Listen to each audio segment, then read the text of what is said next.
Welcome to our channel. Today we how to authorize securing SSH with TOTP using Google Authenticator, beginner guide step by step clearly.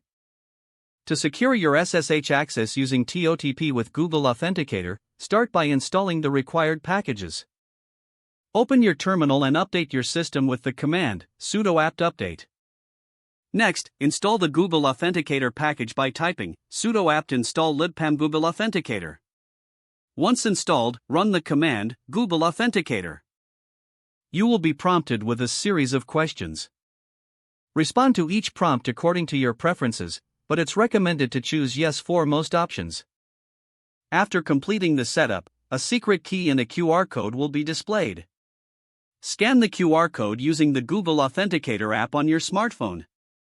This generates a TOTP for your SSH logins.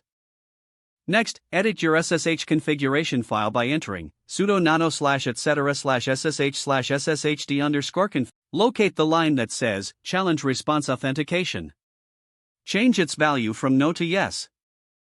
Then, search for the line use PAM. Make sure it is set to yes.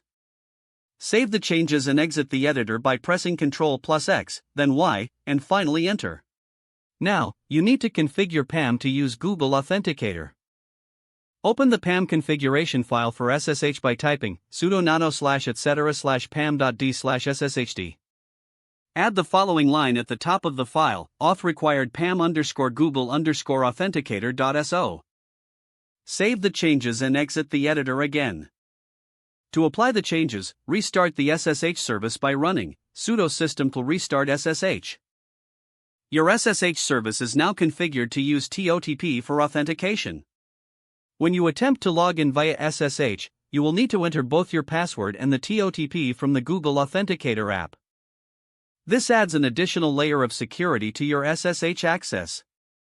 You've successfully secured your SSH with TOTP using Google Authenticator.